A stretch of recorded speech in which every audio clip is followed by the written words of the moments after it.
Welcome to Solutions on Word, sponsored by Power and Interfaith Movement. I'm Bishop Dwayne Royster, Executive Director of Power and Interfaith Movement, the state of Pennsylvania's largest faith-based organizing movement with over 100 congregations in 10 counties all across the state of Pennsylvania, working towards building a city of opportunity that works for all. A state of opportunity that works for all.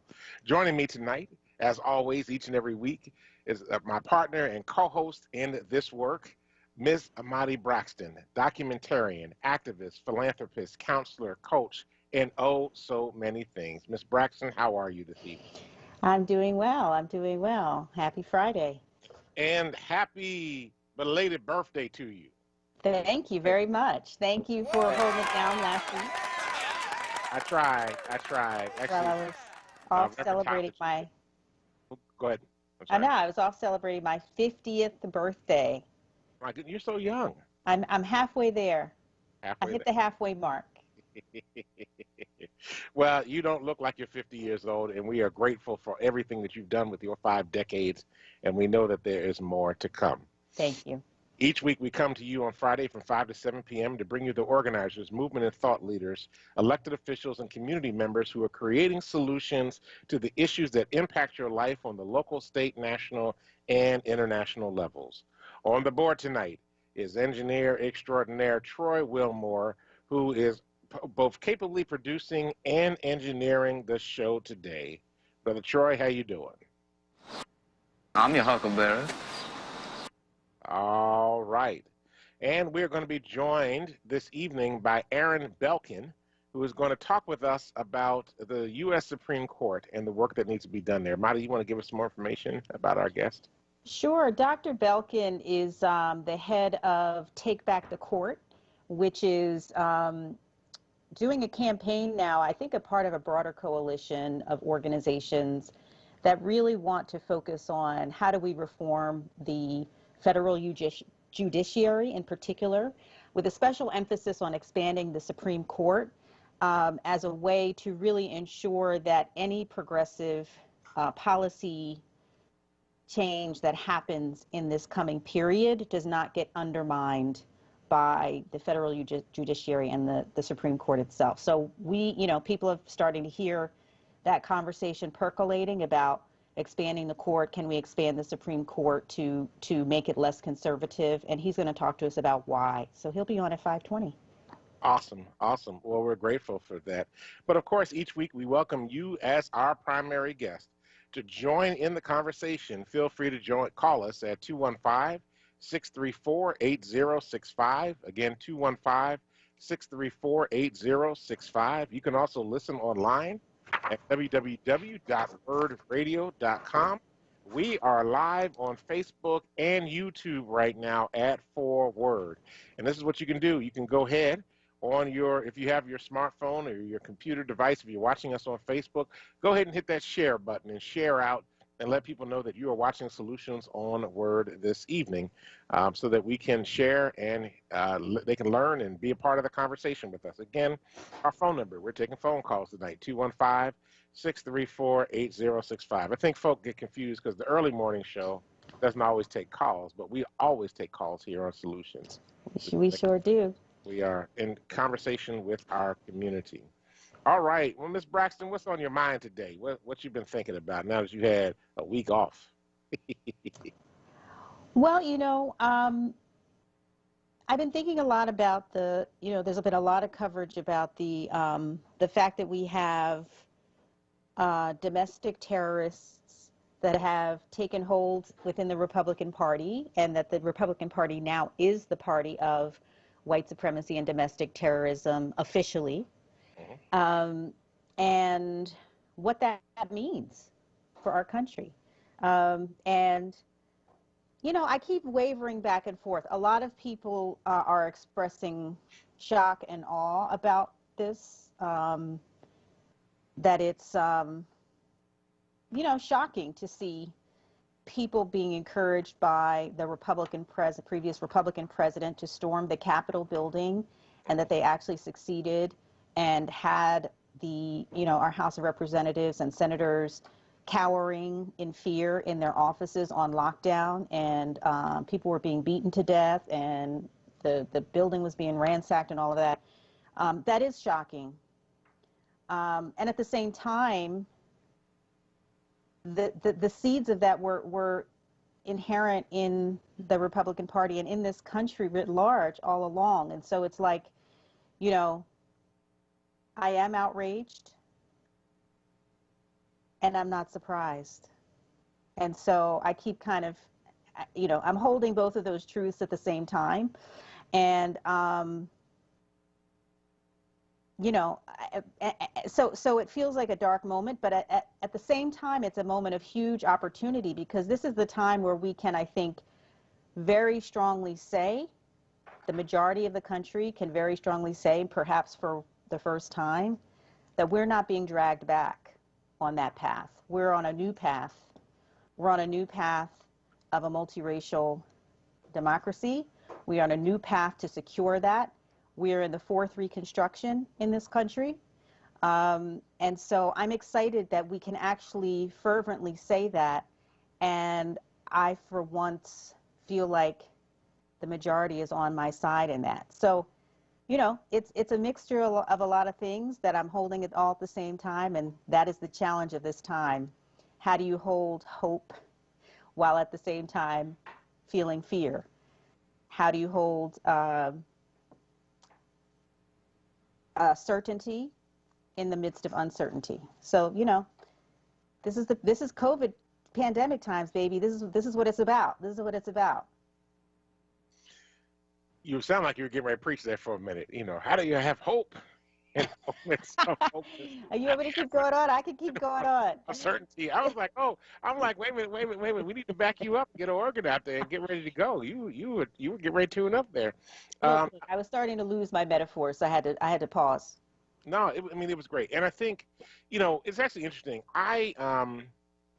While I think we're moving in the right direction, I think we are destined to repeat the past if we do not guard against the organizing, planning, and the hostility that is continuing to be manifest on the side of these white supremacists who, although beaten for a moment, are going to go back, retrench themselves, get themselves built back up again, and come back with more virulence, right? I mean, just the other day, the Department of Homeland Security basically said the next 2 to 3 months, you can expect that there are going to be other attacks of white domestic terrorism in this country, and that people ought to prepare themselves for that. That was very disconcerting to hear, but yet that is probably a very real possibility that we have to contend with here, not only here in Philadelphia and Pennsylvania. You know, certainly, you know, we watched what happened in Michigan when they tried to kidnap the governor. You know, we saw the insurrection take place down in D.C. They were prepared to kill the vice president, if necessary, kidnap and take Nancy Pelosi. Certainly, that's got to be very discouraging to our political officials in this moment. And I think probably the piece that's most discouraging in this moment is that the Republican Party could have reshaped themselves after Trump left office and been like, you know what, we're going to repudiate everything that he was about. We're going to repudiate the white supremacy, all this, you know, anger and all these things that he represents. And we're going to get back to conservative values. I would not have agreed with their conservative values, but I would have respected them if they had done that. But instead, they're so intent on trying to maintain this Trump base and keep these people like violently, like, you know, frothing at the mouth. And you know, they're continuing to support. I mean, every day there's another congressional leader that's coming out to have basically been tied to QAnon or tied to these white supremacist movements in some way or another, and there's no repercussion. At some point, this has got to stop. So while I am hopeful, I'm also prepared and maybe being a little bit realistic or maybe being pessimistic that we are still in the midst of a war, and that the other side is just retrenching in this moment, and we have to be prepared for the battle ahead.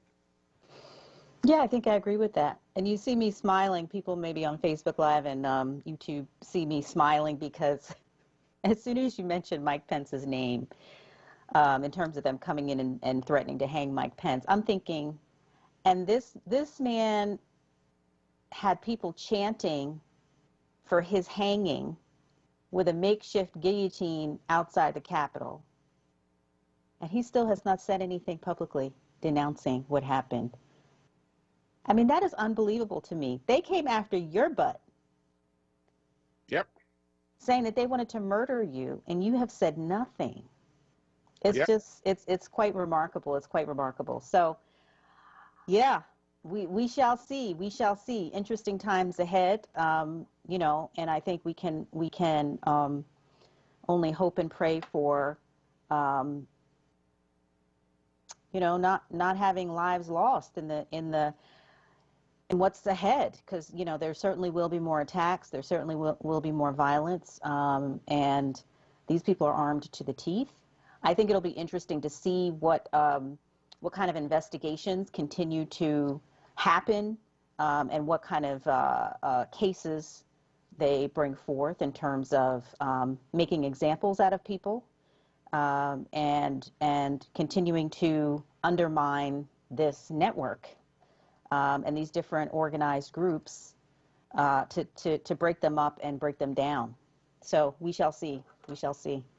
Well, I mean, I think part of the challenge, though, is that they're also discovering that there are members of these white supremacist organizations inside the law enforcement community, which we always knew there was a close tie between the two. Oh, yeah, absolutely. So, exactly. I mean, I don't know that we'll actually ever get to the big ringleaders, although, you know, there was a group of folk that did sell out the head of the Proud Boys. Of course, he's Cubano. So they sold him out and basically said he was an informant for the FBI and the Department of Homeland Security. So, Afro-Cubano. yes. Afro-Cubano specifically. So Yes, that yeah. might have made it easier for them. Oh, well, that's what I'm saying. That was my point. Yeah, exactly. Because nobody else in the Proud Boys has been sold out, but he got sold out.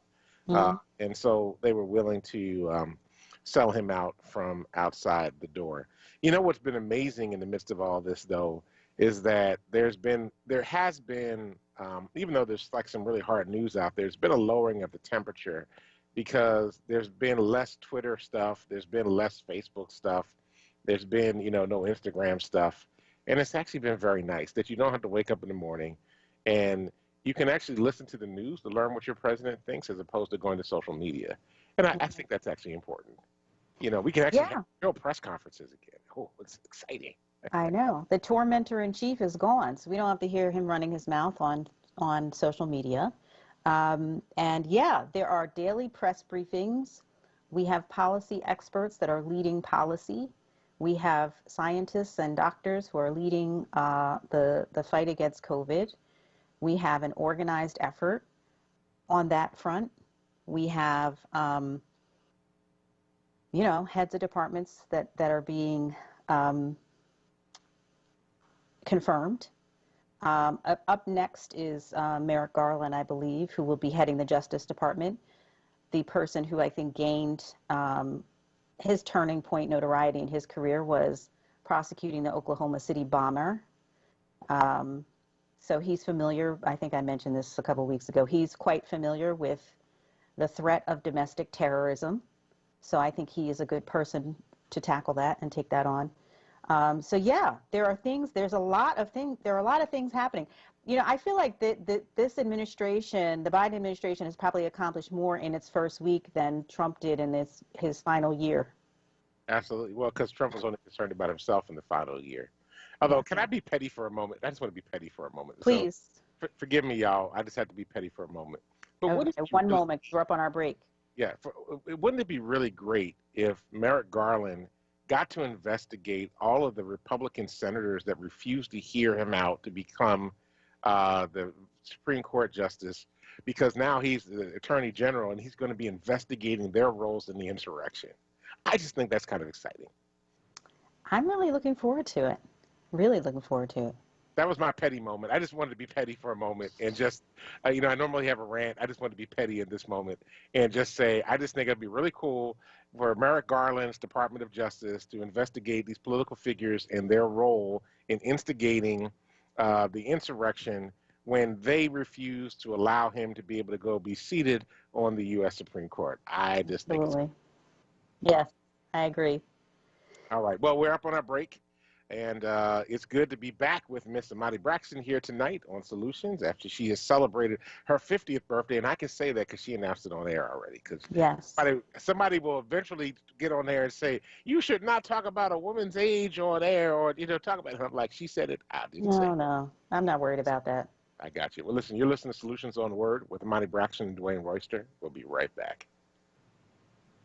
Now, a traffic update on WURD Radio. We've got a crash on 95 this afternoon, 95 northbound between the Vine Expressway and Girard Avenue. We've got the left lane blocked. That delay stretches on back to about Columbus Boulevard at this point. Meantime, 95 southbound is heavy because of an earlier disabled vehicle. It's been cleared out of the way. It was between Allegheny and Girard. It's clear now, but that delay still stretches on back to Cotman Avenue. Meantime, we're watching another disabled vehicle. This one is on the Platte Bridge eastbound. It's on the upside. The left lane's blocked there. The delay goes all the way back to 95. Boulevard southbound heavy between Broad Street and Fox Street. Earlier disabled vehicle there causing some issues. And just some volume northbound between Wissahickon Avenue and Broad Street. Report brought to you by Staples Stores. Staples has what you need, like furniture, the latest tech products, organization solutions, all at amazing prices. And now save up to $20 on select TurboTax software supplies at Staples. Ends 1/30/21 while supplies last. Shop in store, pick up curbside at most stores, and save big at Staples. For more traffic info, log on to SIGAlert.com. I'm Jason Lee with your Philadelphia area traffic. Enterprise Exterminators, located 4943 Wayne Avenue, specializing in lantern flies, termites, bed bugs, fleas, mice, and roaches. Do-it-yourself kits are available. Call now, 215-849-7070. Thinking about retirement? Make sure a My Social Security account is a part of your plan. A My Social Security account gives you secure access to your personal earnings history and benefit status. You can find out if you're eligible to receive benefits, compare retirement benefit estimates at different ages or dates, view spousal benefit estimates, and more. Plan for your future. Open a My Social Security account at ssa.gov/myaccount. Social Security, securing today and tomorrow. Produced at U.S. taxpayer expense. Want the latest in WURD swag? Check out the shop tab on WURDradio.com. Hoodies, tees, and more in a variety of colors. The shop tab on WURDradio.com. Show the world that you're all about black. Talk Media. You're listening to Solutions exclusively on WURD Radio, 96.1 FM and 900 AM WURD. Welcome back to Solutions on WURD. This is your host, Amati Braxton, along with your other host, Bishop Dwayne Royster. Hello. And we are very pleased to welcome to the show tonight our special guest, Dr. Aaron Belkin, who is a scholar and advocate who has, since 1999, served as founding director of the Palm Center, which the advocate named as one of the most effective LGBT rights organizations in the United States. He is one of the people that designed and implemented much of the public education campaign responsible for ending the military's Don't Ask, Don't Tell policy in 2011. And he has written many scholarly articles, chapters, and books. He is somebody who has taken on changing big institutions, and now he is heading the team at Take Back the Court, which is working on making the case for court expansion at the Supreme Court level, as well as changing the federal judiciary, I think, more largely. So we're really pleased to have you with us, Dr. Aaron Belkin. So nice to be here. Thank you for joining us. When I reached out to you a few weeks ago, I was really, I was starting to hear this conversation about expanding the Supreme Court. And I think it's a really important thing for people to understand why this is something that can be done and should be done. And so I wanted to get your take on this and how you all are constructing this campaign and why. So maybe you can start by talking about why expanding the court is really critical right now, when having this conversation is really critical right now. Democracy is hanging by a thread. When millions of black and brown voters aren't allowed to vote, that's not democracy anymore.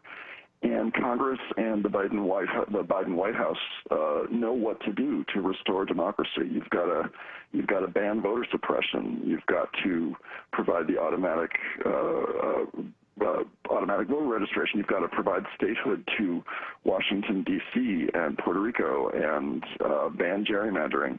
And the problem is that even if the administration and Congress manage to pass laws to restore democracy, the Supreme Court is not going to allow those laws to stand. And we know that because it's the Supreme Court that caused most of those problems in the first place. And so the first reason for expanding the Supreme Court is that democracy is in a very, very bad place, and it's probably headed to a much worse place. And if you want to fix that, you have to fix the court.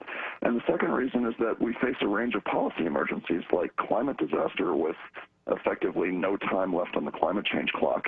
And this court has spent the last generation promoting the interest of corporations and plutocrats at the expense of everyday Americans, and is very, very unlikely to allow the White House or Congress to address climate change, gun violence, broken immigration system, and on the list goes. And so if you want to have a court that will allow the people's representatives to solve the problems we face, you have to reform the court. And talk a little bit about the way that the Supreme Court has really been working in the interests of corporations. I mean, you know, I think another aspect of it is that the courts maintain white minority rule in this country, because there's this growing black and brown majority in the electorate, and the court is trying to kind of maintain the vestiges of white power in this country.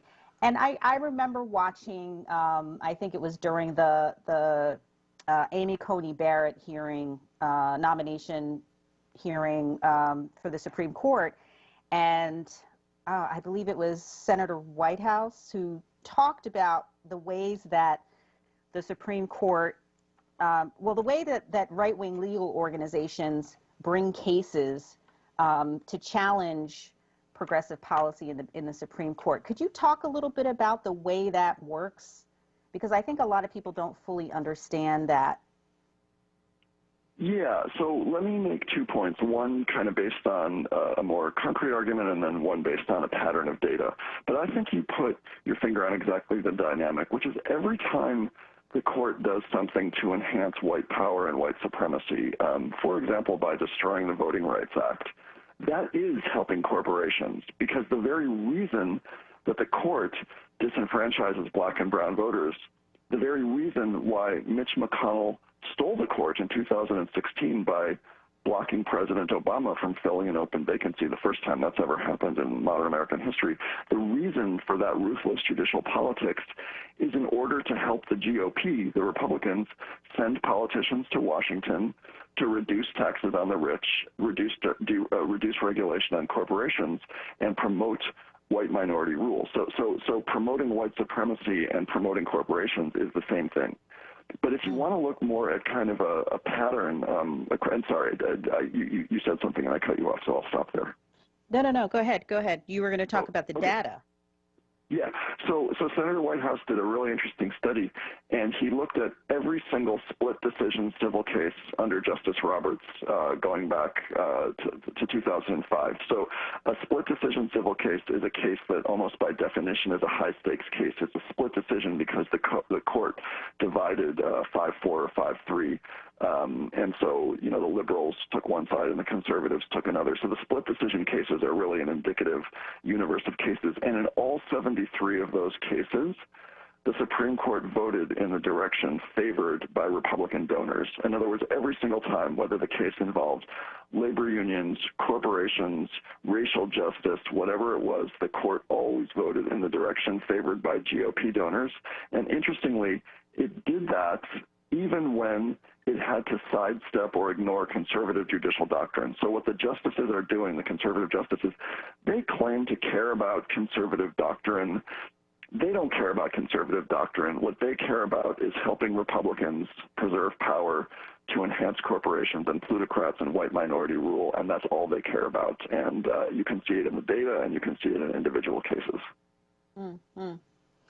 So what are you engaged in right now to push forward this effort to change the conversation, or to to win people to this idea that the Supreme Court needs to be expanded. I think it seems to be an appetite for it, but I think a lot of people, they view the Supreme Court as this like ancient institution and that can't be changed. And, how do you go about convincing people that actually that's not the case? It can be changed, and we can, we can get a better, fairer court through court reform. Because I think so many people just think that that's not possible. It's totally possible. The court has changed its size 6 times in American history, and Congress, the Constitution allows Congress to change the number of justices precisely for moments like this when the court itself is sabotaging democracy. And so this is very consistent with American history and changes in the size of the court in the past. So how do we do that? Well, I'm really proud that when I founded my organization 2.5 years ago, no one else was with us. There were no other organizations in support of the idea. And through a lot of hard work and great help from coalition partners, today more than 50 organizations are calling for Supreme Court expansion, mostly, by the way, Black and Brown-led organizations, and really important thought leaders like former Attorney General Eric Holder, Senator Ed Markey, Heather McGhee, a brilliant thought leader and author, former president of Demos. So the calls for court expansion are growing and growing and growing. And as the Supreme Court continues to do terrible things to everyday Americans in order to help corporations and plutocrats and the GOP, those calls for reform are just going to get bigger and bigger. And for the first time, I believe that we're about to see probably legislation in Congress calling for Supreme Court expansion very soon, because members of Congress have been more vocal than ever about the importance of this. Let me ask you something, Doc. Just curious, what prevents every president from expanding the court to get a court that they want? So, I mean, if President Biden moves in this direction and provides new Supreme Court nominees, actually, I do not think, and correct me if I'm wrong, that there is anything in the Constitution that limits the numbers of members of the court. It's actually varied throughout the years. So if President Biden were to say, I'm going to nominate new members to the U.S. Supreme Court, what prevents the next conservative from coming in and doing the same thing and expanding the court, and so people can get what they want? I think that's the most important question, and I would say 3 things in response. So first of all, the Republicans have already stolen the court. If your wallet is stolen, you would not forego efforts to recover it just because it might get stolen again. And especially at a moment when there's no time left on the climate clock, it's better if we have a pattern of they steal the court, we unsteal it. They steal the court, we unsteal it. That's better than just unilateral surrender. We won't be any worse off if they steal the court again than we are today. So that's the first thing. The second thing is that even if the Democrats do nothing at all, the Republicans will pack the court in the future if they need to do so in order to recover it, in order to control it. How do we know that? We know that because Republicans have been packing state Supreme Courts for the past decade. They've tried all over the country, and they've gotten away with it in Arizona and Georgia. Excuse me. And in fact, the very idea of court packing in its modern incarnation is from the president of the Federalist Society, who published a paper that's a key Republican judicial organization calling for court expansion, court packing a couple of years ago. And so this is actually a Republican idea, and we've seen again and again and again. I mean, this party cares nothing about norms. I mean, now we're seeing that they're okay if a Republican president calls for a coup and a violent insurrection, to overtake the Capitol. So there's no norm or any reason why Republicans wouldn't pack the court, even if Democrats do nothing. And if only one side is following a norm, it's not a norm again. It's not a norm anymore. You're just a sucker if you continue to follow a norm that the other side doesn't respect. And then the final and third response to that is, I'm sorry, I cut you off. You were going to say something. No, go ahead. Oh, the final and third response to that is that I would argue that actually the safest way to prevent the Republicans from retaliating against the Supreme Court and trying to steal it back again is by expanding the court. But there are a few dots to connect to make that case. expanding the court is not about the court. As I said at the outset, it's about democracy. And so what you have to do is not just expand the court, but you have to get rid of the filibuster, and you have to pass a very aggressive democracy bill like H.R. 1 and the John Lewis Voting Rights Act. If you do that, if you unrig the system, and the reason you have to expand the court at the same time is because if you don't expand the court, then John Roberts and the court will just destroy the democracy bill. But if you pass a strong democracy bill and you expand the court, that unrigs the system. And the one way to de-radicalize the Republicans, as Dan Pfeiffer has argued again and again, is to force them to play in an unrigged system, to force them to play on a level playing field, to force them to try to appeal to a majority of Americans rather than just the white supremacist minority that they appeal to today.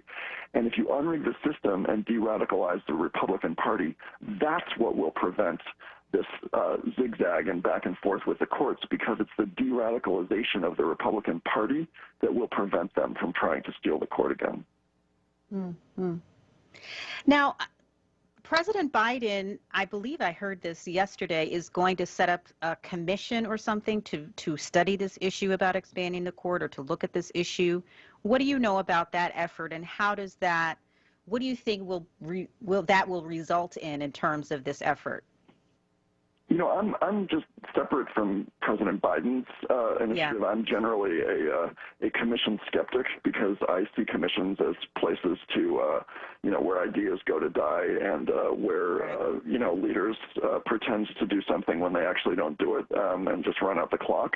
And by the way, the clock is ticking, and I think the Democrats have at most 2 years now to solve this problem, and that is not very much time at all.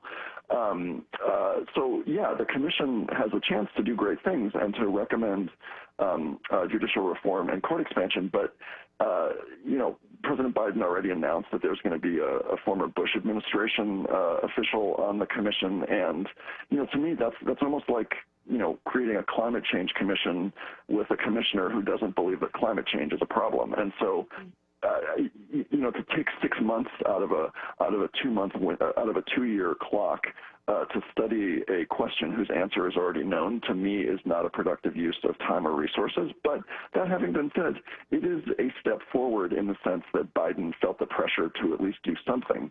But now the question is to just turn up the heat even more. Right. So your efforts are focused on turning up the heat then? Well, informing the public with research and data to underscore that democracy cannot be restored unless the court is expanded.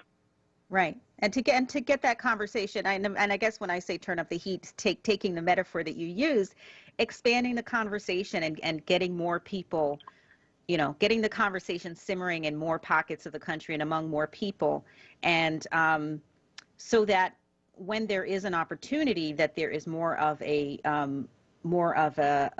sense in the public that this is doable, that this is not only doable and winnable, but this is the right thing to do.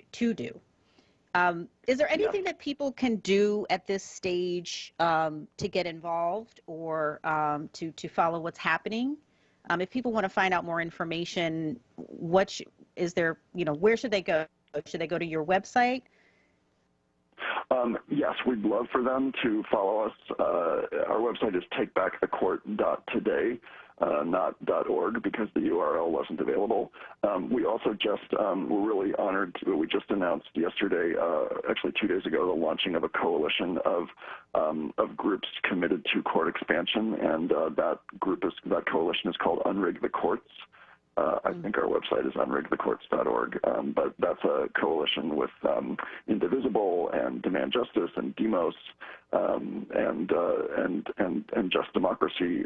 So really thrilled about that. We'd love if folks would follow that, and then just talk to your elected officials about the importance of doing something about the court, and that you expect them to do something about the court. And when legislation is introduced, talk to your member of Congress about supporting that legislation. Okay, excellent. Well, we want to thank you, Dr. Aaron Belkin, for joining us for this really important conversation, and maybe later on in the trajectory of this effort, we can have you back and hear about some updates and what is critical to take action on. We have very engaged listeners here who love to take action and do the right thing. So Thank you so much for taking the time out, and we appreciate the work that you're doing. Thank you. Thank you so much. All right. That was Aaron Belkin, Dr. Aaron Belkin from Take Back the Court, and we can post information about his organization and the new coalition that has formed around the work of expanding the court on our Facebook Live feed. You are listening to Solutions on WURD. We'll be right back. Now, a traffic update on WURD Radio. We've got a crash on 95 this afternoon, 95 northbound between the Vine Expressway and Girard Avenue. We've got the left lane blocked. That delay stretches on back to about Columbus Boulevard at this point. Meantime, 95 southbound is heavy because of an earlier disabled vehicle. It's been cleared out of the way. It was between Allegheny and Girard. It's clear now, but that delay still stretches on back to Cobman Avenue.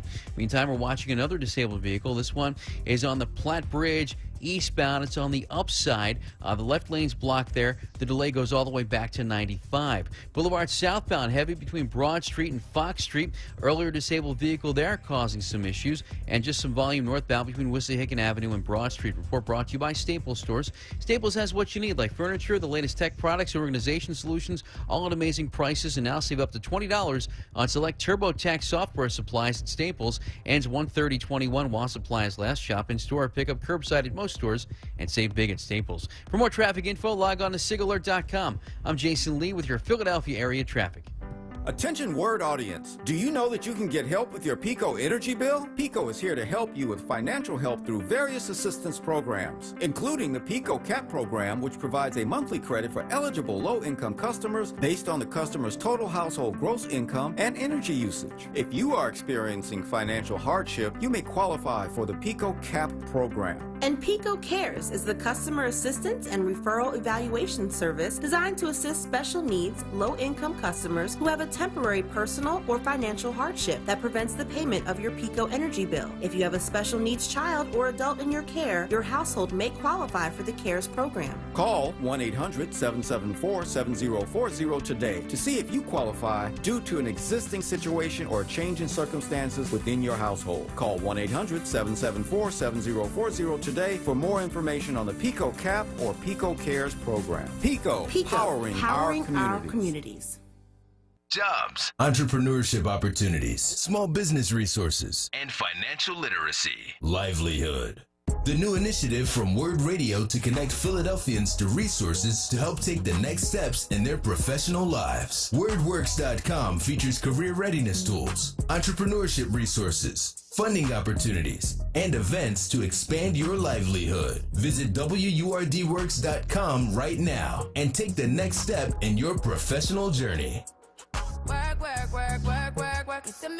Livelihood is supported by the Nightland Fest's Local News Transformation Fund, Borealis Philanthropies Racial Equity and Journalism Fund, and the Solutions Journalism Network.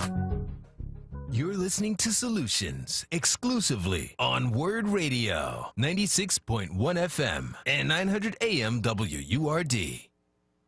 Welcome back to Solutions on WURD with Amadi Braxton and Dwayne Royster. Hey, WURD family, have you signed up for your ForWord membership yet? Join the ForWord family today for access to special events, exclusive digital content, WURD swag, VIP invitations, discounts, and our printed newsletter, WURD Press. WURD values your support. We dedicate ourselves to providing the best news coverage for our listeners every step of the way. Please visit www.wordradio.com/forward for more details. So sign up, get your membership today. Let them know that you listen to Solutions on WURD. So I appreciated the Dr. Belkin for being here with us and talking about the courts, because I think we talked about it a lot, like around September, October timeframe, right after the notorious RBG passed. That was the late Associate Supreme Court Justice Ruth Bader Ginsburg. And this question about the courts came up when President Trump rushed through the nomination of a new Supreme Court justice who was very conservative and had some real questionable values in terms of those of us that were progressive or even moderate for the most part. So let me just say, a radical conservative. Yes. A radical conservative who grew up in a right-wing radical Catholic cult. I could go on and on, but I'm going to leave it there. That was my petty moment. Go ahead. So that's funny. So we have the situation with, there was a conversation about expanding the court.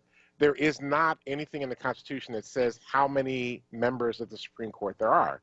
And there have been as little as 5, and I think at one point it was either 11 or 13 members of the court at various points. And so somehow or another we've gotten to the ritual 9, but that doesn't limit that from happening. And so I think the question is, does President Biden appoint 2 or 3 new Supreme Court justices to the court so that the issues that are coming before the court, at least during his term, and possibly into the next term, are heard by a court that is more amenable to the political underpinnings of the people and not the business class or the oligarchs or plutocrats or whatever you want to call them in this particular moment. So, that's a really interesting idea. Now, actually, Ballotpedia put out a piece not too long ago. I meant to bring it up a couple of weeks ago when we were on the air that actually broke down the numbers of nominations for federal judges.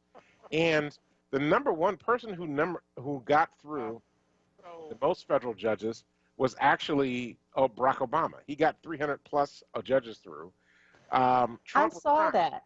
Trump was trying. He got only like 294 or something like that. But Obama still had. And now what's funny about all this is that some of those judges are now willing to retire now that Joe Biden is the president. Many of them put in their retirement letters on Inauguration Day. That's right. Like as soon as they were like, finally, I can retire. Now that Biden's in, I can finally retire. I've been wanting to do it for the past 2 years, but I had to wait until the orange Cheeto was gone. Thank goodness. I mean, that's how many of them felt. Yeah, absolutely. That's why they waited. So, thank you for your service to our country. Absolutely. Thank you for holding out. That. We deeply appreciate you. I think the challenge that we have, and this is what I was bringing up when we were talking to Dr. Belkin, is that the court, it can flip back and forth, right? And the one thing that I think has always been was supposed to be the apolitical division, although everything's political, of the federal government, the 3-part equal branches of the federal government was supposed to be the Supreme Court. So, and I think we've lost trust in the Supreme Court now, which is really, it's disappointing because I'm not sure we trust any of the branches at the moment. And so our ability to really trust the government to work in the best interest of all the people is really limited. And it's a real challenge for us. It's a real challenge for us. And I think I would encourage us to have the posture in this and any other fight that we're going to be facing going forward. It's a fight. We have to take take this country back. That's what we have to do. We have to take it back from the oligarchs and from the corporations, and from the political handmaidens who have been at their service and beck and call all these years, who are putting forth these nominees, who are putting forth these policies, these anti-human policies, anti-life policies, and life meaning sustainable life on Earth, and who are, really about, as we started off the conversation with Dr. Belkin, about preserving white minority rule in this country. Those days are over. And we have to lean in and really not be victims anymore. We have to take charge, and we have to step into our power in this moment. So, that's the fighting stance that I have now that I've turned 50. I've always had it, but I just really feel strongly about that we can't just sit on the sidelines. I mean, our democracy is what we make it. Mm-hmm. We can't sit on the sidelines and blame politicians anymore. They work for us. We have to, right now, as Dr. Belkin said, people can be calling their Congress members and senators right now and telling them what you think about this issue of expanding the court, and that when the issue comes up in legislation, that you expect them to vote the right way on that. Yeah, I think that's important. We have to be able to figure that out. I mean, I think the only trouble I see with this is that the Senate is problematic because there's not a clear majority in the Senate right now to be able to handle pushback. It would require 60 votes to get somebody through. We don't have the 60 votes right now to be able to do that, and so this is the overall challenge that I'm wrestling with, even as we were talking to Dr. Belk. It doesn't mean that we can't get there in 2 years. Matter of fact, we're watching some of the Republican senators like that are sick of it getting out. As we're watching some of the congressional people say, "I'm not running anymore. This is crazy." Including Do Nothing to Me of the great state of Pennsylvania, the great Commonwealth of Pennsylvania. Absolutely, he did nothing. All of a sudden, he has a spine after doing nothing for 4 years, or the last 4 years.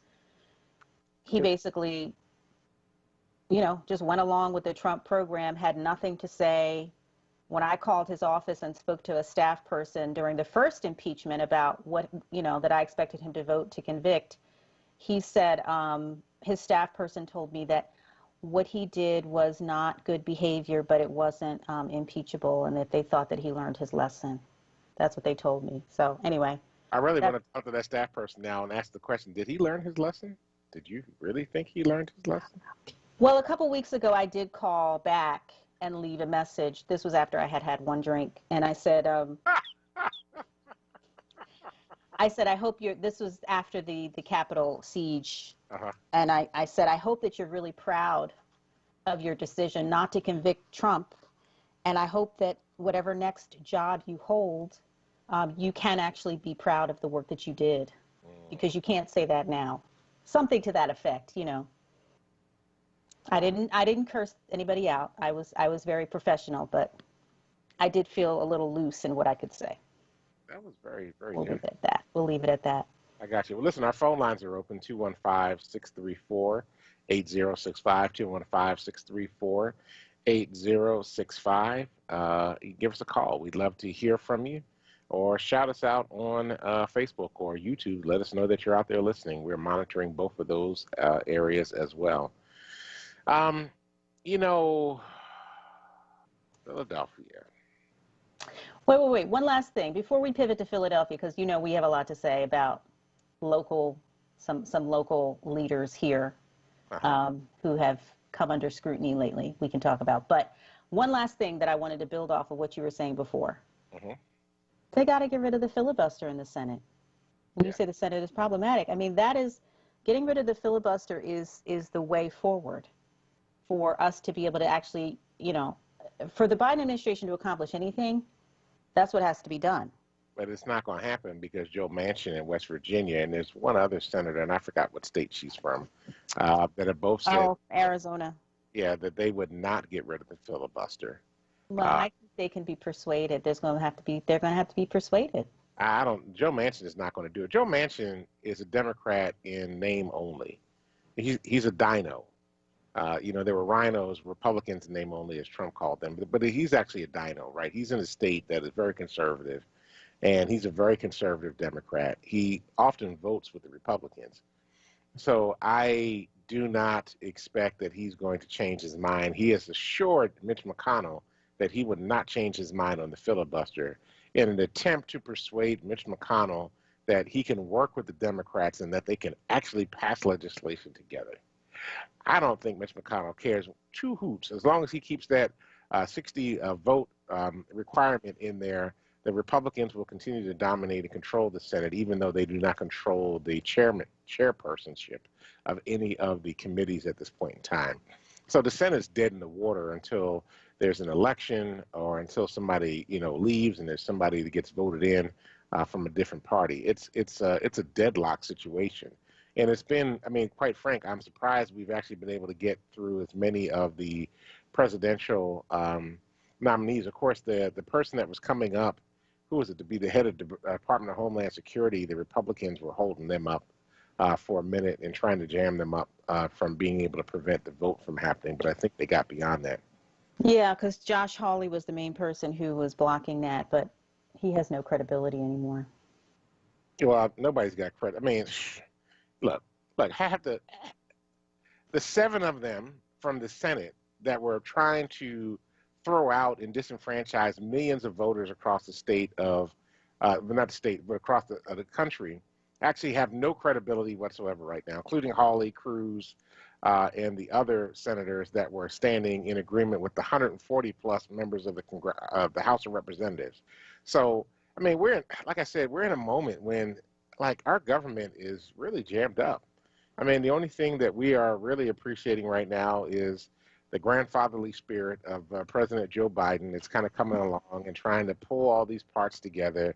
It's sort of like watching his grandkids fight and, you know, trying to help them to get along and to see each other as being, you know, different but okay, and we're going to make this thing work. And I don't see it happening. Maybe I'm the optimist now. Well, I'm the optimist, you're the pessimist. That's why this works. All right. Well, listen, we're getting ready to get up on our next break here in just a couple secs. So what do you want to foreshadow about the city and what we're going to talk about on the other side of the break? City of Philadelphia. So we got to talk about what's happening with the commissioner. The police commissioner. Yes. Danielle Outlaw. So I had a big rant about that this morning, and so we need to have a conversation about that. And then need to have a conversation about, like, you know, the agenda. What are we going to do? Philly, I mean, this whole thing about Philly fighting COVID. I mean, the way that the city of Philadelphia did Dr. Ayla Stanford dirty. You know, you're going to force her to work with a 22-year-old kid that's got no health experience to do, I mean, it's a long story. So anyway, we need to have a conversation about that. And, like, can we talk about our black politicians that aren't even standing up for black leaders? So let's, I mean, until after the fact. So, I mean, that's what we need to have a conversation about. Yeah, absolutely. Before I can call, I'm sorry, go ahead. No, and I want to talk about an affordable housing agenda for this city because I drove through North Philly up by my way, across 31st Street, you know, from West Powelton, cross Parkside into what is now called Brewery Town, and it looks like Fifth Avenue in New York City up there now. All the luxury apartments and, you know, 2 blocks away from abandoned buildings. And I'm like, what is going on? Anyway, that will put my apartment search over in Brewery Town, and last year. It will be very interesting. Okay, well, yeah, let's have that conversation because that will be my rant. All right, well, we'll start with your rant when we get back. All right. You're listening to Solutions on WURD with Amadi Braxton and Dwayne Royster. We'll be right back. Today, millions of Americans face barriers to obtaining a college degree. But at WGU, we're setting out to change that. With a range of scholarships and grants aimed at expanding access to a quality education, making tuition more affordable, and giving students a path forward, we're helping people turn obstacles into opportunities. Because everyone deserves a chance to succeed. WGU. Ambition never rests. Visit WGU.edu to learn more. America's kids are returning to class, in school and at home. And this year, learning is especially tough on students who already struggle with poverty, emotional trauma, and other barriers. That's where our organization, Communities in Schools, can help. For years, we've had caring adults inside schools, helping these students stay in school. And now, we are taking our work beyond the school walls, tutoring, mentoring, and counseling students, providing resources for at-home learning, delivering meals, providing household supplies, connecting kids with online classrooms, and using technology to maintain the one-on-one relationships we know can transform the lives of students and their families. We are doing whatever it takes to make sure all kids have the opportunity to learn and succeed. Communities in Schools, going wherever we are needed to help those students who are most in need thrive. To see how you can help kids succeed, visit communitiesinschools.org. That's communitiesinschools.org. This is WURD Radio, 96.1 FM and 900 AM WURD Philadelphia. Independent Black Media. You're listening to Solutions exclusively on WURD Radio, 96.1 FM and 900 AM WURD. Welcome back to Solutions on WURD. This is your host, Amadi Braxton, along with your other host, Bishop Dwayne Royster. Hello. So, why don't we start with your stuff first? Let's go. Well, I mean, my stuff is really just that it pains me to see, you know, on one block, a community that has had no economic investment for decades, buildings falling down, you know, trash everywhere, and then 2 or 3 blocks later, luxury apartments and gentrification, knowing that those luxury apartments are, there's no real estate tax being paid on them for the next 10 years, and that the people 2 blocks back are footing that bill. So just the disparity back to back really, really is upsetting. And I think we need to really develop a progressive housing policy in this city to get affordable housing and to have some parity. How come there isn't just as much affordable housing being built as there is luxury housing being built? I mean, I know the answer, it's a rhetorical question, but it's not right. And I just have to say, it struck me, you know, maybe it's because I don't get out that much anymore because of COVID. And so I like took my one drive out into, you know, a different part of the city. And, you know, I was reawakened to the reality that I have been, you know, separated from staying in my house so much. But it pissed me off. And it just to me, it just says, we are desperate here in this city, and I think probably across many cities in this state, to have a progressive, strong voice on affordable housing, ending, you know, slowing at least gentrification, and actually providing some tax benefits for housing development that actually is going to benefit people who really actually need it. So here's the problem. We have taken a human need and, you know, continually commodified it and then made it such that people could profit off the misery of other folk. And that is what really comes down to with the housing crisis. We have no imagination, no ability to think deeply about the ways that we can create creative housing opportunities for people here in the city of Philadelphia. It's like we built these land banks. You know, what if we were to build land banks and just build houses on it, right? Create jobs, create houses for people, massive houses, not talking about just like housing projects, but like decent houses, nice houses for people to live in, with the intent that we're going to be able to, you know, have a reasonable rent for people to live in nice neighborhoods where they can raise their kids and help them to be able to grow and prosper, that there's not a tremendously long waiting list for people to get real housing, that there's, you know, the services people in need are there. And I think that that was originally what public housing wasn't supposed to be that at the beginning. It was really, you know, during the time of the New Deal that, you know, public housing really became a big issue. But, you know, how do we have an imagination about being able to house the city in really decent environments where everybody's able to grow and thrive? And, you know, can we see that as a benefit for creating new opportunities here in the city of Philadelphia, new cooperative businesses to come along and share in resources that are going to help build community and not tear it down, as opposed to wanting to do land grabs and then give the money to the developers that are going to come in and build, you know, above market rate housing, you know, these new lofts and these vastly expensive apartments that come into the city, and condos and town and high rises that don't benefit the overall community. I mean, it benefits a handful of people, but it doesn't benefit the whole. Mm-hmm. You know, and a couple of weeks ago, the Inquirer had an in-depth article. I think it was the Inquirer. Maybe it was Billy Penn. I believe it was the Inquirer, had an in-depth article about how, I can't remember which department, but basically the city department that is supposed to be monitoring how developers, you know, developers get certain deals on city-owned property. Absolutely. Right? And they negotiate deals with the city. And often the city says, well, if you're going to take this section of property, you have to build such and such percent has to be affordable housing, right? Mm-hmm.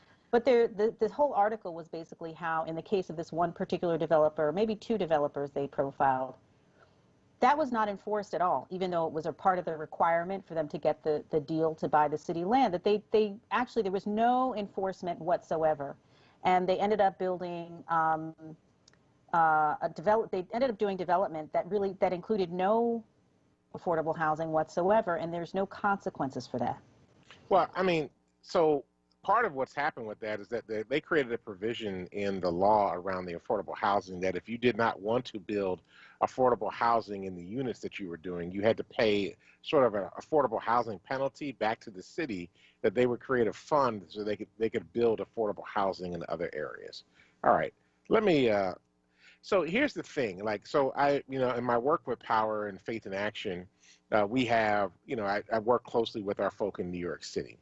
And this is what happens in New York City, right? So the developers come in, they want to build new buildings, they need to build a couple of affordable housing units in their buildings so that people are able to, live in those nice Manhattan type areas or parts of Brooklyn that are upscale or, whatever, Queens or wherever. And that's a requirement for them to do the project in the first place. Right. But here's what happens. So they come and they build the big buildings and the high rise. Everything in New York City is pretty much a high rise. But they create a separate entrance, right, for these 2 or 3 other units that are significantly smaller. The people who live in the affordable units don't have access to, like, the pools and the fitness centers and, the bellman service that's available in the people that paid the market rate properties for the people that are in the affordable market rates, right?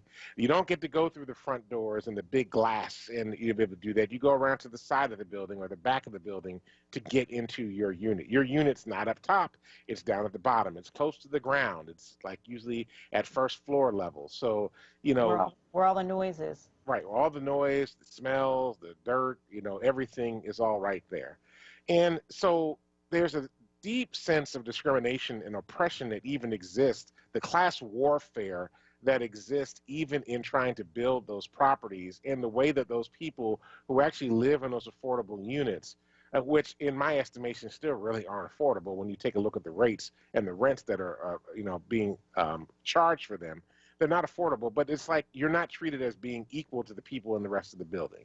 And so this is my struggle with housing, that, we have some people that have so much and then so many people that have so little, that we can't find ways to be able to balance this out so that we can all have decent homes to live in, decent neighborhoods to live in, quality schools to be able to go to. It was a time in Philadelphia when Philadelphia was redlined that the black doctor and the black lawyer actually lived in the same neighborhood as the person that worked as a sanitation worker or was secretary down at the city hall. And there was a way in which our communities, when we were all together like that, really provided an opportunity for our young people to see people from all walks of life, but all black folk working together. We all went to the same stores, all the shops that we had down on 52nd Street or Germantown Avenue, or, the various parts of the communities that we lived in were all right there. We all shopped, we lived together, and there was an opportunity. Now we've gotten to this place with the deep class warfare that we have, that, some people live here, some people live there. This is the upper class black neighborhood. This is the lower class black neighborhood. This is the impoverished black neighborhood. And we've created sort of these economic deserts that exist. And but what's happened in these economic deserts is that we've watched white folk watch those economic deserts and then slowly but surely come into those neighborhoods, buy those houses dirt cheap, and then begin the process of fixing them up and selling them for hundreds of thousands of dollars. The real estate taxes go up in the neighborhood and now chases out the poor folk that were there in the first place because they can no longer afford their taxes. I was going to talk about what happened to me in Brewerytown. So a couple of years ago, well, about a year and a couple of months ago, when I was coming back to Power and coming into the area, and I was looking for an apartment for here in Philadelphia for me to stay at, and I went looking over in Brewerytown area, and it was right near the zoo, right off of the area. Now, my brother used to live on Popular Street, just a couple blocks from there, in a really, I'm not even going to say on air because I can't use the words to appropriately define it, but that the FCC would not come after us with. But so I started looking at these apartments over there, and the studio apartments that were in these old warehouses that nobody wanted to do anything else with, were, starting for 400 square feet, like $1,600 a month. Mm-hmm. And I'm like, wow, and it wasn't really much of anything to it. But, we're in, all this new development's happening over there, the new buildings going up over there, and we're bringing in folk with all this money to come into these communities. We're building new properties, new houses, and selling for $400,000, $500,000, and $600,000 in certain areas. And then we're saying, you're so wonderful, so rich, and oftentimes so white that we're not even going to charge you real estate taxes for 10 years. Mm-hmm. Thank you for coming to Philadelphia. We's so glad that you was come on over here and hang out with the folk. Ooh, we so happy that you would come over here. And that's what the politicians have been allowing to happen. When we had council members that wanted to try to revoke the 10-year tax abatement, they're like, oh, wait a minute. Can we just hold off on that for another year because they're trying to find loopholes on how they want to do that. How about raising the real estate taxes on every house that's worth over $700,000, or no, $500,000, and how about repealing the soda tax so we can stop penalizing poor folk from being able to have some little pleasure in being able to have a drink that doesn't cost them $2. I know you and I disagree on the soda tax, but anyway. Well, I was just doing a dramatic pause to allow that to, resonate out there. Yeah, you brought the soda tax in out of nowhere there at the end. I was like, wait a minute. It's a progressive tax, and I think it's just it's pitiful. I hear you. I think the larger issue is how do we start, how do we expose the politicians who get a ton of campaign contributions from developers? That's what has to happen. Mm-hmm. Well, that's the big piece, right? Can we take?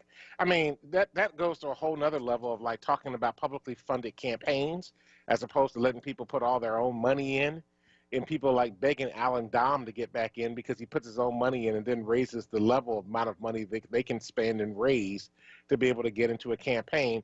So we're always going to have at least one rich person on city council because everybody wants them to jump in so they can raise more money to be able to do their campaigns. How about we do a shoe campaign for politicians, and that will help them in their campaigns buy new shoes so they can go door to door and actually have conversations with people instead of people coming to them all the time. I don't know. Maybe that's just, a thing. That's the organizer in me coming out. Well, look, we have Rick in Germany who wants to join the conversation. Hi, Rick. How you doing, ladies and gentlemen? Doing all right. How are you? I heard you advertise your age, and I'm just about 4 years your senior to the lady. And I wanted to chime in on this conversation about housing. Everybody looks to the president at the federal level as the power, or the mayor or the governor as the power. But the way they've got it set up there in America, the Congress or the congressional houses, I think they have a control of the money bag. Mm-hmm. I think also there are people who are watching climate change and have been doing so since the 1930s, scientifically literate, not just in medicine, but in the physical sciences, and they're waiting, one, for many of us to drop dead of disease, and two, for many of us to head out west, where there's land aplenty to build new housing. When you say head out west, what do you mean exactly? I mean beyond Minnesota, Iowa, Missouri, Arkansas, that land way out west, the heartland of America. In less populated areas. Yes. That's right. Got it. Mm-hmm. That's all I have to add. Okay, thank you, Rick. I would make a comment, but we have a bunch of callers lined up. So let's just keep going to our callers. We have Dwayne in Southwest. Oh, yes. Y'all talk about housing, right? Yes. Well, anyway, you got to, a lot of things you got to blame us for that. Because what happened, they allow us, In other words, they sold the house like for $7 grand. And so they come in here and sell the house like $300,000 or $400,000. Mm-hmm. So you're saying people are giving their houses, people are selling their houses for way low prices to developers. Mm-hmm. So you got to blame us for that. Do y'all know where 22nd and Bangers? Yes. Mm-hmm. Well, that was all abandoned years ago. And now you look at it now, a lot of white folks that moved in there, moved us out. Mm-hmm. Yeah. All right, that's all I got to say. Thank you. 2 great points, Dwayne. Thank you. Let's go to Amin in Camden. Yeah, I'm here. Can you hear me? Yes.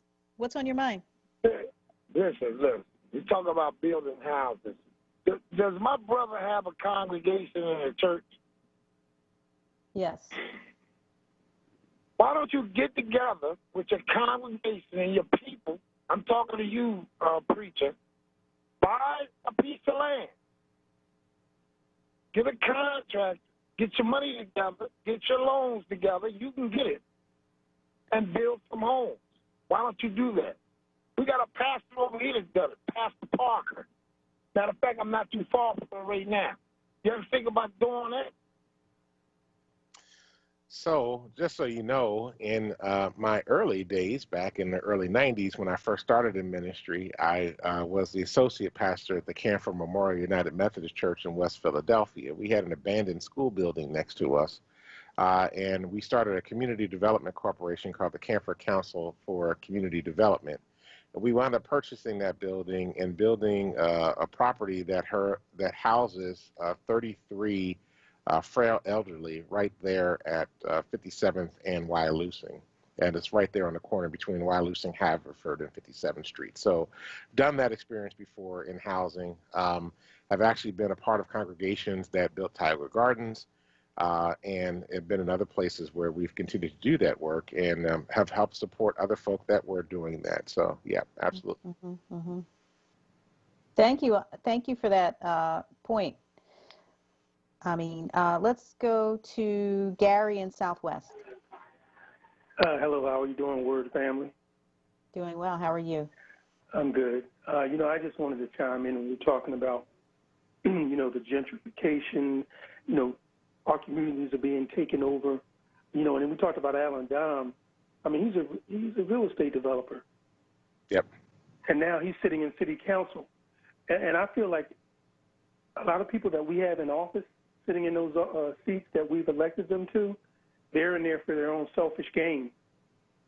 And they've abandoned us. And we have to wake up. Something that a previous caller said, we're going to have to come together as a people and wake up and see how they're playing a game. We're playing checkers. They're playing chess. Mm-hmm. You have a 10-year tax abatement.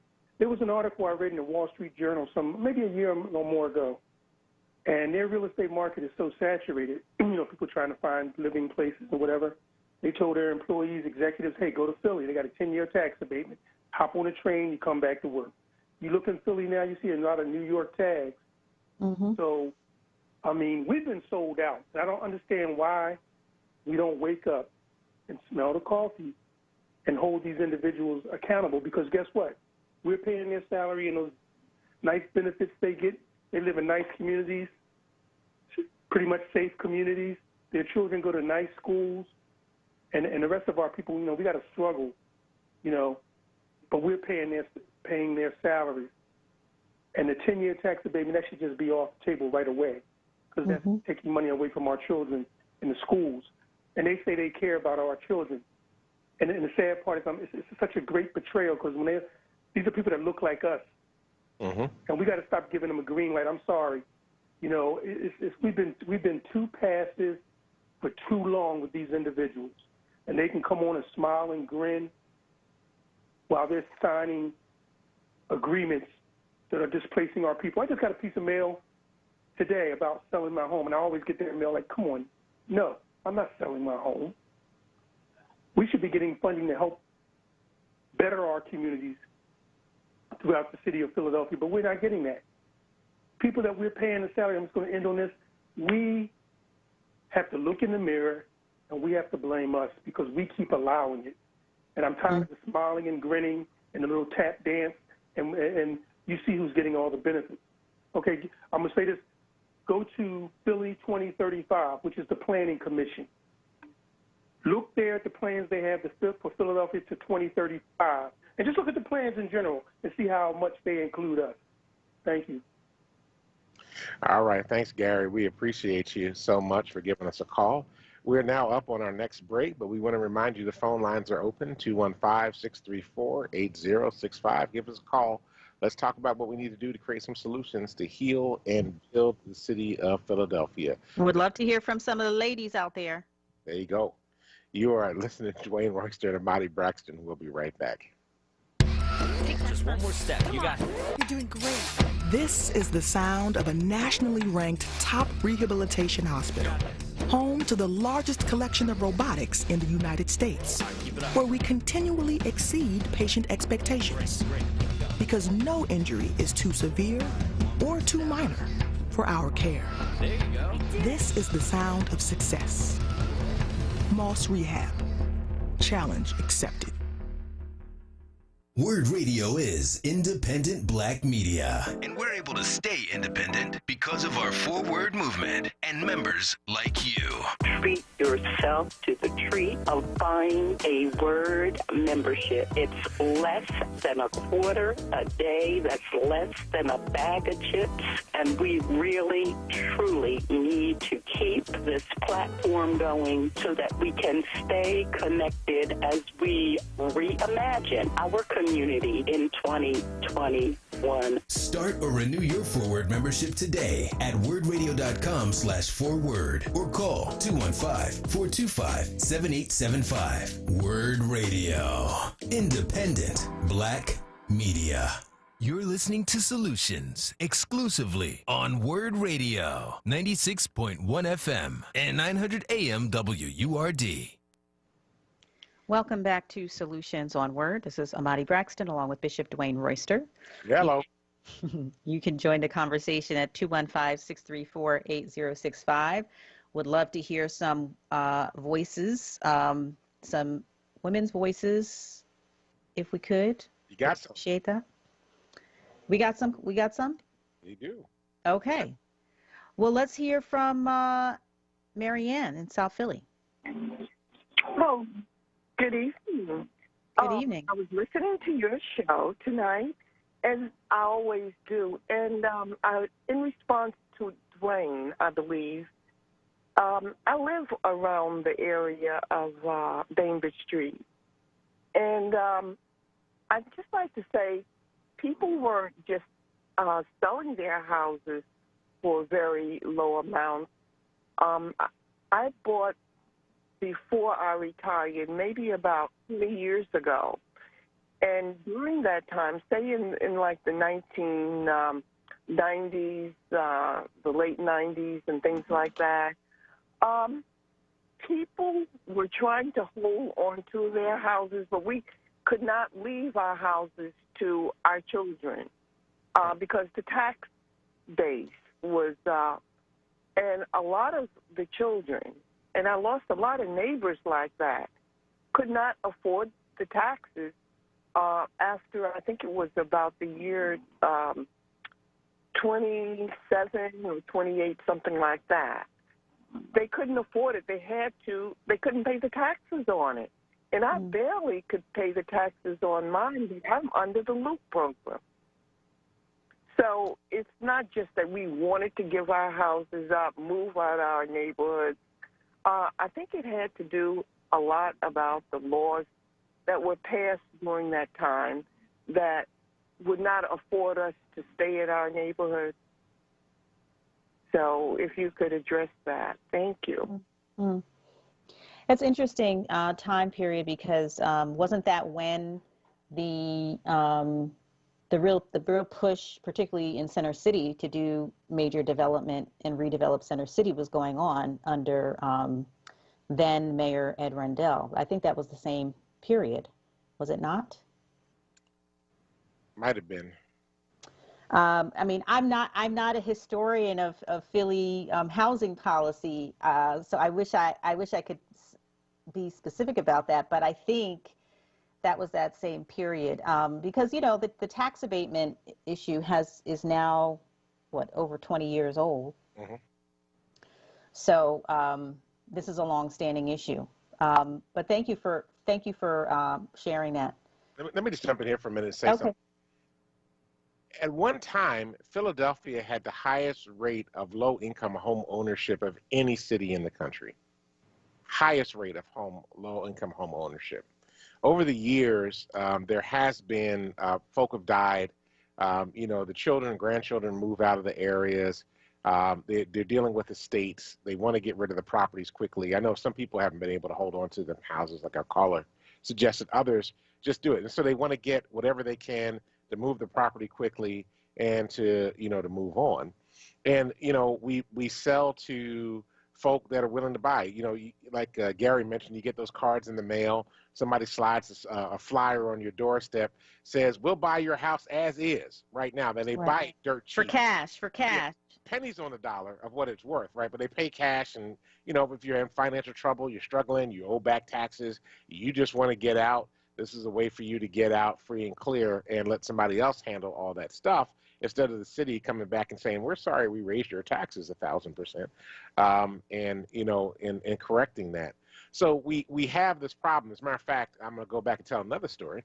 When Living Water Church, the one that I found, well, second church that I founded, was at Germantown and Diamond in West Kensington area. That's where we were located.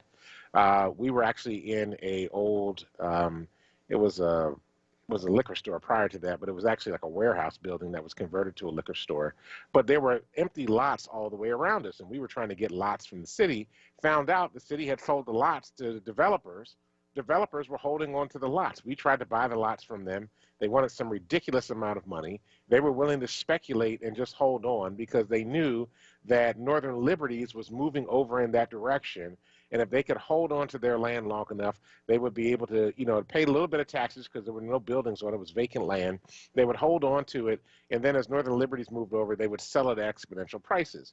In the meantime, here we are as a congregation. It's black and brown. We were black and primarily Puerto Rican church, that we could have been using that land to really do some great programming, some great ministry in the area. But these developers were holding on it and basically had us landlocked and unable to be able to use the space for anything that we wanted to do. This is problematic. Mm-hmm. This is part of why we have to have some deeper imagination about housing in the city of Philadelphia, that we have to think and, you know, wrestle. I mean, part of the great thing about our parents and our grandparents and our great-grandparents that brought us up in those communities is that they worked hard so that we could go to college, we could get an education, we could move to other neighborhoods, we could get into jobs even without a college education. We had good vocational training that we can move into other areas. We leave those areas, but then we leave a whole set of people behind, and we're not doing what we need to do to be able to take care of those communities and make sure that good families are moving in, that there's opportunities that are being present there, or we're selling not just to get out and collect some dollars, but we're actually thinking deeply about what the future of the neighborhood is. I know that was a lot. Yeah, no, I mean, you're absolutely correct about that.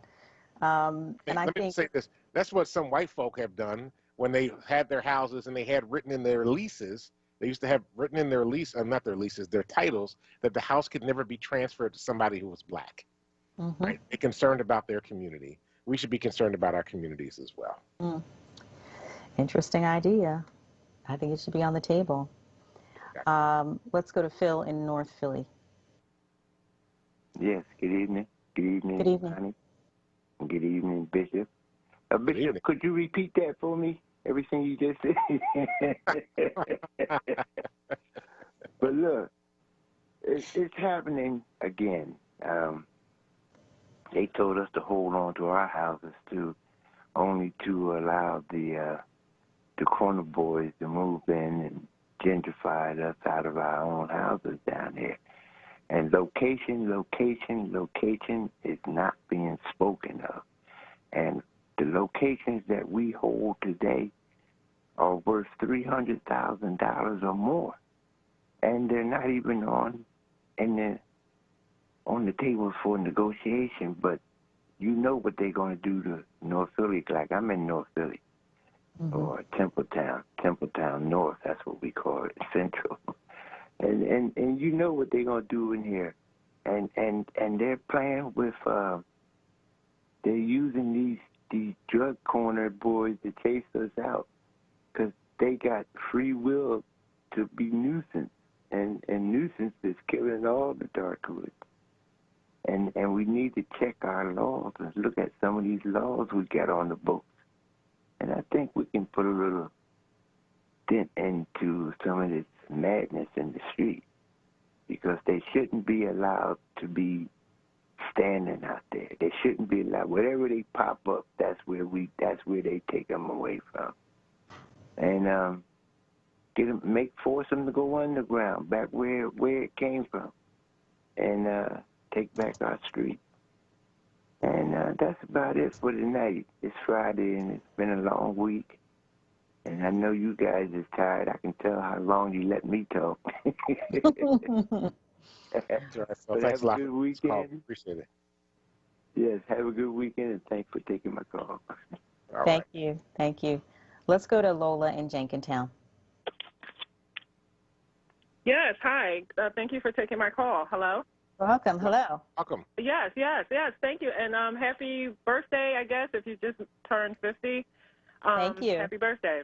Okay, Thank so you. I just wanted to say that being in a generation where our grandparents and our parents, had property, or most people migrated from down south and came up, and like my grandparents started off, they were parents, your family was already up here, so some family, you stayed with your family and then you bought your own house. And so a lot of my family started off like near like that East Falls section. Now it's like right there at the end of North Philly. And so a lot of them started East Falls, and they would buy homes in Roxborough and then up to Mount Airy and stuff. And what has happened is we've been sold the bill of goods that those areas in North Philly aren't good enough, and that you should hurry up and get out. And I'm going to say this, like, we moved to Jenkintown because the schooling was, like, so bad or whatever. But when my boys get out of school, I'm coming back, and I'm going back into my grandparents' house that they worked so hard to have a home, and where they lived at, it was all Jewish at the time. And all the Jewish moved out, and then it was, all blacks. And they cared about their homes. They were homeowners. They took care of their homes. And what has happened is we've been told or been showed that, no, hurry up and move out of these areas and go. And I'm not saying anything because I have family there, but, live up in Mount Airy. Go farther, and forget about these areas. But what they have, what we, and I'm going to own up to it, have to understand and take at heart is that these are properties that people want, right? And these are properties, they would send stuff in the mail asking to buy my grandparents' house. First it was for this amount, then it's another amount. Then you have people trying to come over to try to sell the house. And I remember my grandmother, before she passed, said, do not sell this house. Do not, if you can keep it, please keep it. And I have, you know what I'm saying? And I've kept it up. I did have like some renters before, but I keep it up, and we always have kept it up, and I'm going to go back there. But we cannot give up our property to people and just, go somewhere else and think that that's the golden goose, and then they are living in our areas that we built. If you can think about these areas back in the day, North Philly, South Philly, these were like really, when the older people were there, they were really nice areas. And now they've gentrified them. They come down, it's still all this crime, and then they have the white people there, and then they make it seem like black people are such animals because of all the crime that's going on. But we haven't even dealt with that crime yet, and they're just moving them in. No, when you come into an area that's a lot of crime, then you might get caught up in that crime. And I'm not saying that anybody should be shot. Anybody should be killed, like that young man that was walking his dog. No, that should not happen. But these areas that they're just coming in, they're just saying, okay, there's crime here, and then we're just going to sit here and we're going to live here like in a $500,000 house where somebody's living down the street and can't even pay their taxes. We have to somehow, I don't know, this show is called Solutions. We have to somehow find a way in ourselves to get back to who we were. And that's for me of my generation as well. Don't give up your property. Keep your family close. Do whatever you have to do. People out here buying all these cars, having all this stuff, the priorities are wrong. You have to build wealth from somewhere. So Thank you so much. That's all I have to say. Thank you. Oh, thank you, Lola. You brought the heat tonight. She always brings the heat. She always brings the heat, and I have to say I appreciate it. Thank you. Yeah, it's actually funny. You got me thinking about my grandmother, my maternal grandmother, who lived at 19th and Fernarn in South Philadelphia, 1616 South 19th Street. The house isn't even there anymore, but in the course of tearing things down, they tore down the house some years ago. But every morning, my grandmother would get out with the rest of the ladies on the block, because at that time, a lot of, it was still traditional. This is when I was a child. This is back in the 70s. And they would take hot water and wash down their front steps every morning. And it was almost like they all did it at the exact same time. And they swept down in front of the house, and they swept the dirt down into the drains and everything, and tried to keep it. And I mean, even then, folks living in South Philly were struggling. It's not like this was a real rich neighborhood, right? Folk were struggling down there. But what they did have, they took care of, and they took pride in. They kept it clean. And, they every morning, I just never forget, because we would go down some weekends to spend the night. And my grandmother on Saturday and Sunday would get up, take a pot of hot water and go out, and they would all be out there. All the women would be out there at the same time, washing down the steps, catching up on the latest news, I guess, doing whatever the ladies do when they got out there at that time of morning, checking in with each other. But they cared, and they cared about their community. And they didn't just care about their property because they were sweeping down the street to keep the street clean. They cared about the whole community. And I think what Lola is saying is actually really right, that we have to get back to some of those values, that it's not about rugged individualism that's been sold to us by white supremacy, that at the heart of being black is to be communal. And at the heart of being black is that we put the community as important, or sometimes even more important than ourselves. And that it's not just about us four and no more, but it's about all of us being able to thrive together. So appreciate you, Lola, for sharing all that and bringing back some very fond memories for me as you were talking tonight. And, I want to say I have a trash problem on my street. I live in one of these neighborhoods where there's a lot of gentrification happening, and there's when I moved in here a few years ago, they were putting the finishing touches on a multi-unit apartment building at the end of my block, and a lot of students have moved in. I live in West Powelton, so I think there's a lot of Drexel students, Penn students, etc. And people they don't put out their trash appropriately. First of all, the developer, whoever built the building, didn't accommodate for trash disposal properly for that building. People put out their trash early. Animals get into it. It blows down the street. It's an ongoing issue. And I got really, periodically I pick up trash. Last week I went out and I spent a good hour and a half picking up all the trash on the block. It filled about 4 big trash bags. And when I was in front of somebody's house on the block where that seems to be a little wind tunnel for trash in front of their house, and I was picking up the trash, they had just pulled in to the parking space in front of their house to go into the house. Young white couple. And they, I think they were so embarrassed to see me picking up trash in front of their house that they know they should have been picking up. And so we had an interesting conversation. And they said, you don't have to do that. You don't have to do that. I said, I know, but I'm really sick of seeing it. And they said, no, we'll come out. We'll come out and do it right now. We don't want you to do it. We'll do it. I said, if everybody just does a little bit at a time, like if we stay on top of it, we can keep the block looking nice. And they said, no, you're right. We will stay on top of it. So it was a moment. It was an opportunity to have a conversation. I had never talked to these people before. And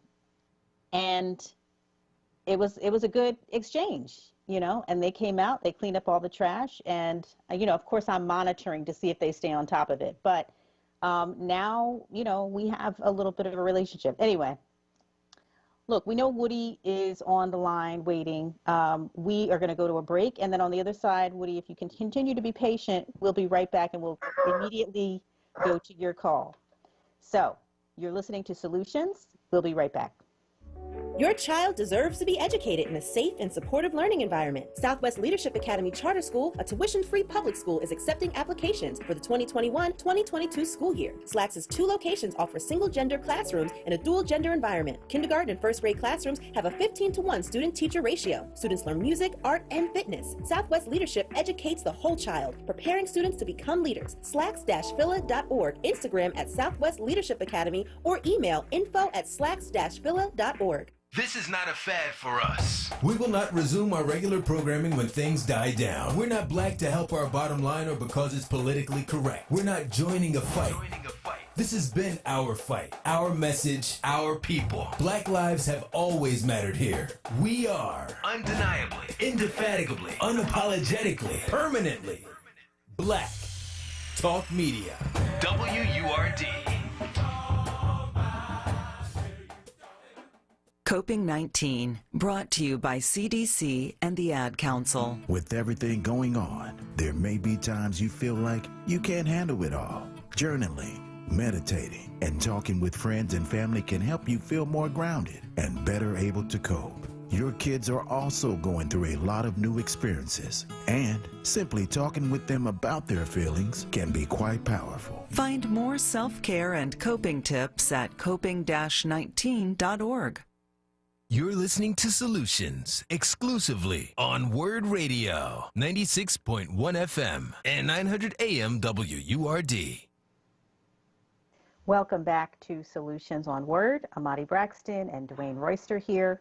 Let's go straight to Woody in Winfield because he's been waiting. Hello. Hello. Yes, how are you? Doing well. How are you doing? Since you got to be 50, that may have been why you had me on this phone this long, huh? Now you're 50 years old. Old folks used to say, you think you're grown now, huh? Sorry for the wait. Sorry for the wait, Mr. Woody. But I Go heard ahead. Pastor mention that the area here in Philadelphia was one of the areas that was lowest around the country in cost for property. Is that correct, Pastor? Yeah, we actually had the highest level of low-income home ownership of any city in the country. Okay. So what I wanted to find out is, why was that so? Why was that so? Yes. Actually, I mean, part of it was the housing stock itself, and that, you know, a lot of our folk worked hard. They scraped together to be able to get houses. And for some seasons, we were able to keep those houses generationally. Mm-hmm. So they might have passed through the hands for a short period of time until we got to the more modern generations that were ready to move out and go someplace else. Now I heard you talk about 19th and Fernhorn. I live in the South Philly area, so I need not tell you that the damages that are done to some of the people that have been in their properties that long, what they have to do to try to hold on is horrible. These realtors call you at your house, they call you at your job. How did they get your number? They got notes and things in your door. They're very aggressive. These guys do things and they're on your top of your roof and you don't even know it. You get home and you hear people say that somebody was on top of your roof. My point is this. The reason that Dr. King spoke at our junior high school, the reason what I got out of what he said at the end of the speech in 1967, Barrett Junior High School, which they now have changed the name of that as well, no history. You can't remember Fernhorn Street anymore. But the last thing he said, so go and learn, babies learn, so you can earn, babies earn. I have to keep that in my mind, Pastor, because if you are not given the proper education, you can't make but so much money. For people that have been in their houses that long, and their families have owned the houses that long, there should be some type of an adjustment because of the education that they did not get in the Philadelphia public schools. And I'd love to sit down and talk with you because I've got some ideas I think that could kind of make some adjustments so people won't lose that history you were talking about on 19th and Fernhorn. I heard how you felt about that. I understand. You got blocks and blocks, 1900 block of League Street, the whole block, not one house left, and all my friends lived there. They used to wash the streets and the steps in that block. League Street, the next one over, same thing, not one house left. Your history is being...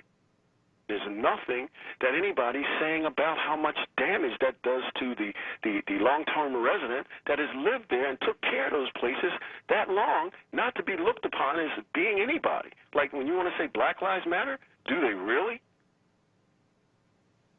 Thanks, Woody. I mean, I think that a lot of folk don't think Black Lives Matter. I think you know that as well as we do. And I think housing is just one of the many issues that the city systems in the city have failed us over and over and over again. And that we have to do a lot of work to address, as well as the educational system, as well as the economic system, as well as the healthcare system, which we didn't even get a chance to talk about the healthcare system. So just what's going on with that right now. So appreciate you giving us a call. Thank you for that. And let me just say, to be clear, if you're living in a neighborhood, and I'm not necessarily against gentrifiers in terms of people moving into houses in neighborhoods that aren't from there. If they're a good neighbor, right? If they connect with you, if they are a good neighbor, if they do their part, if they have a neighborly attitude, if they are interested in the welfare of the block and keeping it up and communicating and being friendly and all of that stuff and looking out for you and you looking out for them. But it's the economic engine of that process that is what I have a problem with.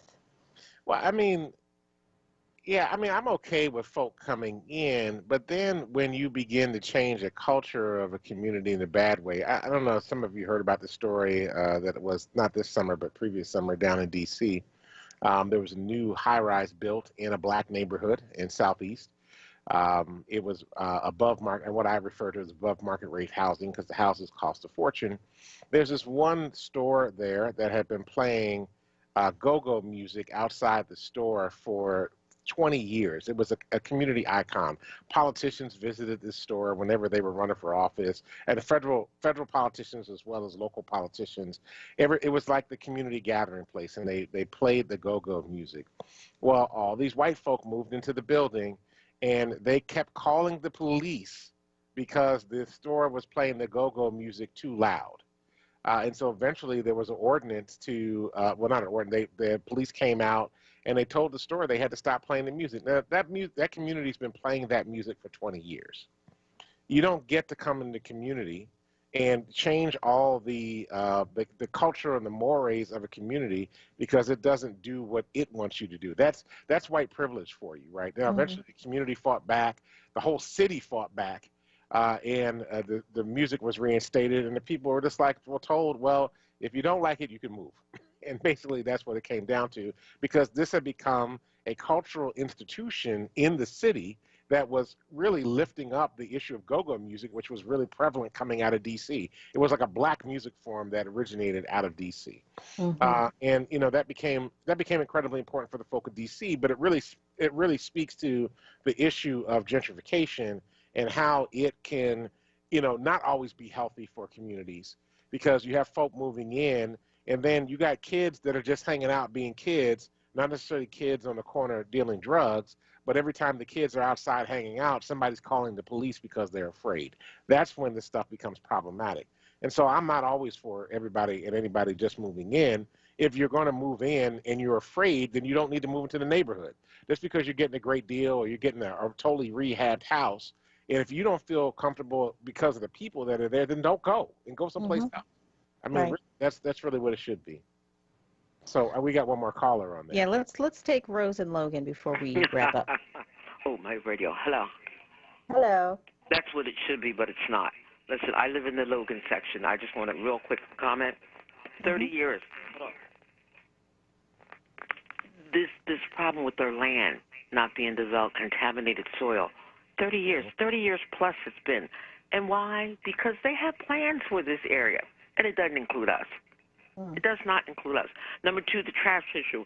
Yeah, you're right. I don't even want to get in there because it absolutely makes me upset. It makes me mortified. Number three, you're talking about the music. 19 Huntington Park, every weekend, every day, they blast, they blast. I have to call 911. It's so loud, 19 Huntington Park, they took over the park, that my windows vibrate. We got elderly people, sick people, right in the neighborhood. What about people that live over there have to tolerate that mess? Why should I have to call every weekend? Why can't the councilman or somebody that's affiliated with the area do something about that nonsense?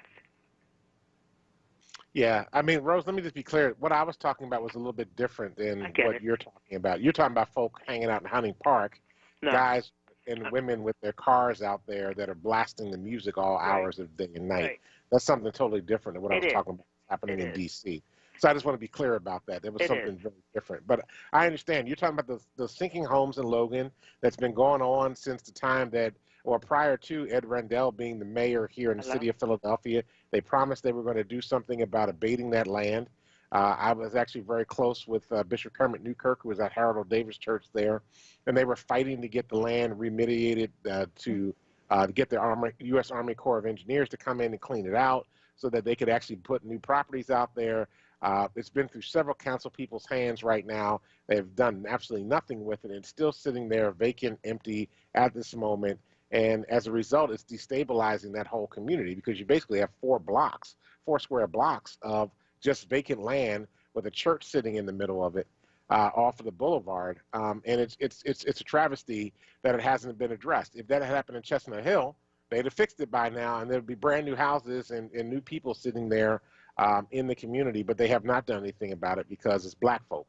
And that is very problematic.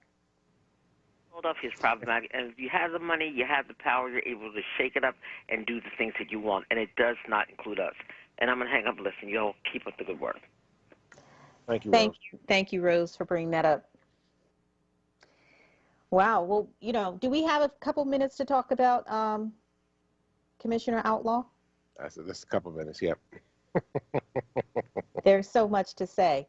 So look, I'm going to go first, and then I'm going to let you close it out. I was reading the Inquirer article about the you know, her response to the report that came out, calling into question her leadership around the protests during the racial reckoning last summer, the use of tear gas, that I think the biggest critique is her lack of leadership and using tear gas on peaceful protesters, particularly on 676. That whole incident that happened was really horrendous. And I was agreeing with the case being made against her. And then I got to the part of the article where the head of the FOP, McNesby, spoke out against her, saying that she made the police force look bad. And my heart was changed after that. I had to defend her in my heart. Anytime, you know, the enemy of the people is going to attack this black woman, I'm sorry, I gotta defend the black woman. I'm sorry. It's like, you know, if the FOP is critiquing her, that means she's my friend. Enemy of my enemy is my friend. Yes, exactly. I mean, okay. Right? The art of war. I think she deserves criticism. Okay, I think she deserves a lot of criticism. But you know, I'm sorry that when the head of the FOP comes out against her, I get my backup.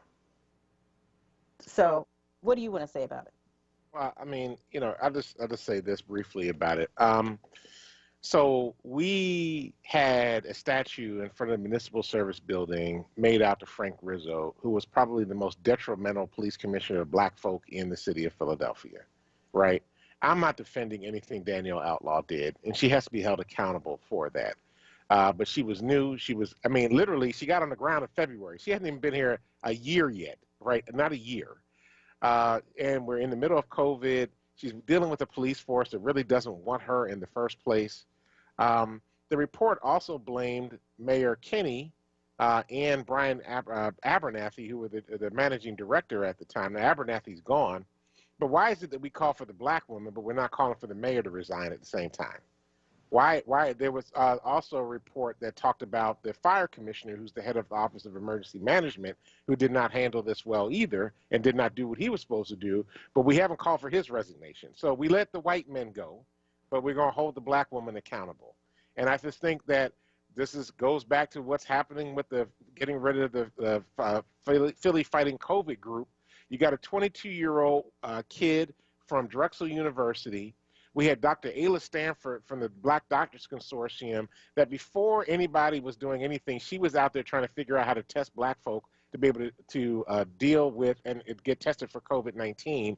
The city tells her, the Department of Health Commissioner tells her to work with a 22-year-old that's got absolutely no health experience whatsoever on doing the vaccine, when you have a professional who has been a doctor for decades, could be leading the fight. We have a race problem.